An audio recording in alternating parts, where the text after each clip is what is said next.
It marks the first time Buckingham Palace has publicly supported the research into the royal family's historical ties.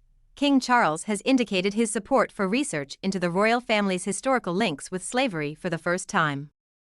A statement from Buckingham Palace, released by The Guardian, said the process has continued with vigour and determination since the king acceded the throne. The spokesperson added, as part of that drive, the royal household is supporting this research through access to the royal collection and the royal archives. In recent years, the royal family has come under increasing fire over accusations they historically benefited from the slave trade with links dating back to the 16th century.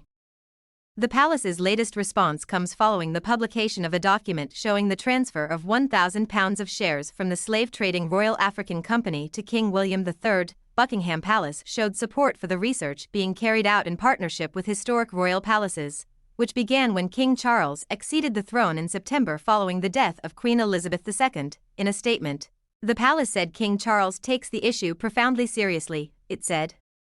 As His Majesty told the Commonwealth heads of government reception in Rwanda last year, I cannot describe the depths of my personal sorrow at the suffering of so many, as I continue to deepen my own understanding of slavery's enduring impact.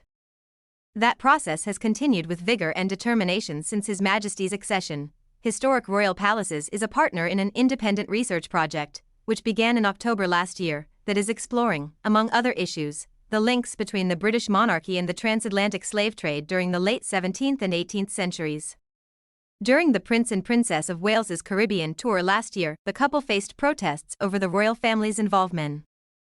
During the Prince and Princess of Wales's Caribbean tour last year, the couple faced protests over the royal family's involvement. There were protests and calls throughout the 8-day trip to Belize, Jamaica, and the Bahamas for the royals to pay reparations for slavery and issue a public apology. The royal couple were accused of perpetuating images of colonialism, particularly in shots of them with the locals. They also had to cancel a visit in Belize due to villagers staging protests over their presence. The trip was overshadowed by calls for an apology from the royals during a trip aiming to strengthen ties among the Commonwealth. During an awkward meeting, the Prime Minister of Jamaica told the couple the country would be moving on to become a republic. In the Bahamas, a government committee urged the royals to issue a full and formal apology for their crimes against humanity.